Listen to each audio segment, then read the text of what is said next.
Og áfram höldum við með föstudagsþáttinn og nú það félag framhaldsskólakennara. Þar nýkjörinn formaður og hann mættur til mín. Velkominn. Takk fyrir.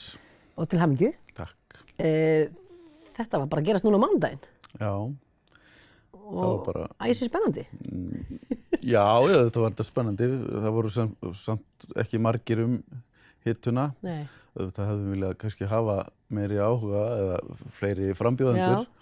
En þetta var sem sagt milli tveggja frambjóðenda og fyrir mína hönd var talsvert mikil spenna á mánudaginn upp í menntaskóla, þar sem þú kennir. Já. Og við biðum þarna í óvæni og fengum svo fréttadaga svona upp úr 3 að þetta hefði fallið mér í vil. Og var einhver tilbúin með kampavín eða? Nei, þetta var nefnilega skóladegi svona að ljúka, það voru eiginlega flesti farnir, þannig að þetta var svona, en ég fekk góða viðtökur í dag, núna í morgun. Já, frábært, til hamingju með þetta. Já, takk fyrir. Hvað þýðir það að vera formaður félags framhaldsskólakennara? Þetta mikil ábyrgð, mikil vinna? Ertu að fara að minnka vinnuhlutfallið eitthvað? Já, ég í rauninni var bara að segja starfi mínu lausu eða... Þetta bara þannig? Já, þetta full vinna, 100% staða. Já. En sem sagt að ég fæ þá í rauninni leyfi frá störfum í MA til þess að sinna þessu. En þetta ég náttúrulega sjálfur eftir að auðvitað uppgötva margt sem ég örugglega vissi ekki og veit ekki núna hvað felst í þessu starfi. En það gríðarlega margt í rauninni sem tengist þessu starfi.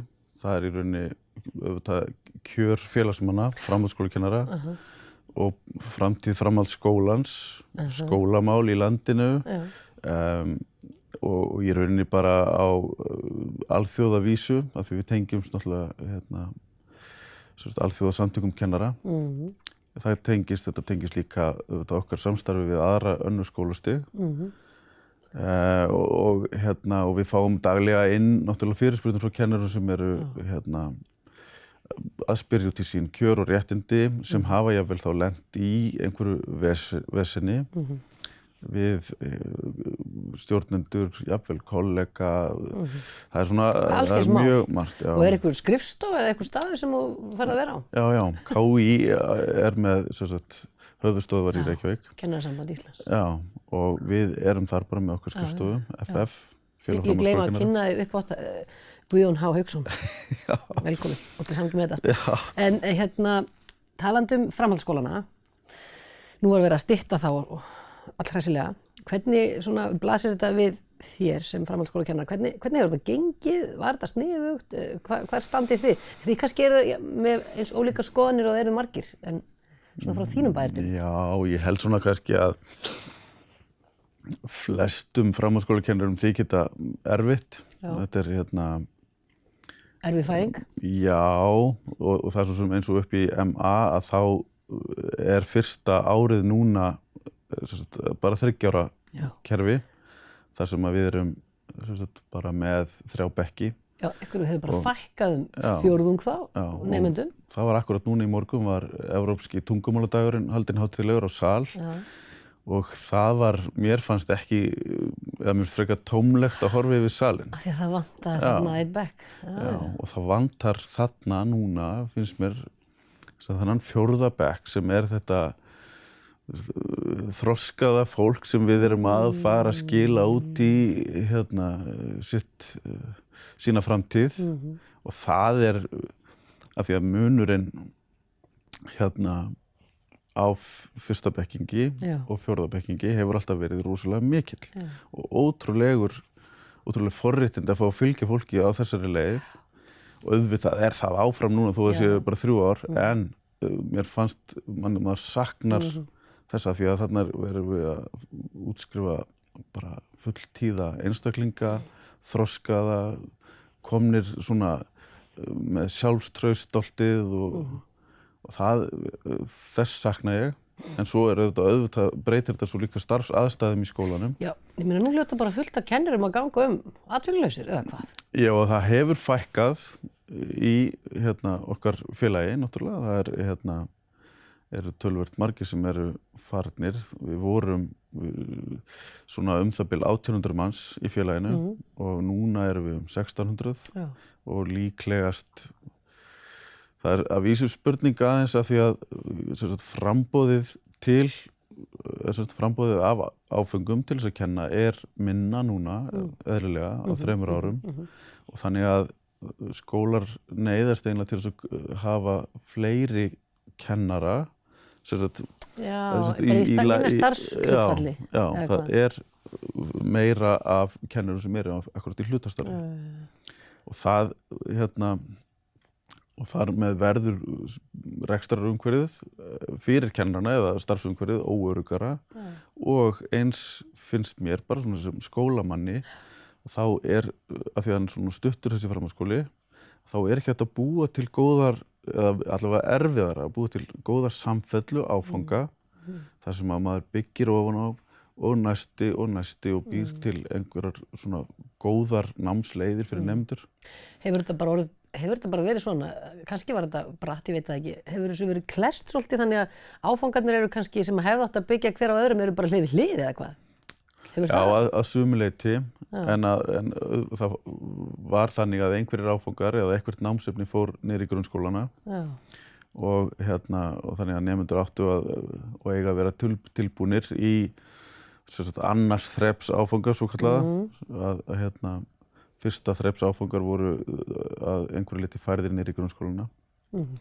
Þannig að þetta eitt af þessum Þetta kannski erfiðast svona akkurat í þessum skiptum, kannski verður þetta eftir 10 ár bara besta mál allt saman, eða hvað? Ég vona í það og nú verið aðeins að rannsaka áhrif þessar styrkingar. Já, það áhugavert, því að nú á ég eitt strák í framhaldsskóla og svolítið synd að sjá að hann getur eiginlega ekkert sinnt félagslífinu. Já, mikið álag. Mikið álag. Já, það meira álag, það eru kenndar fleiri einingar á önn núna. Já.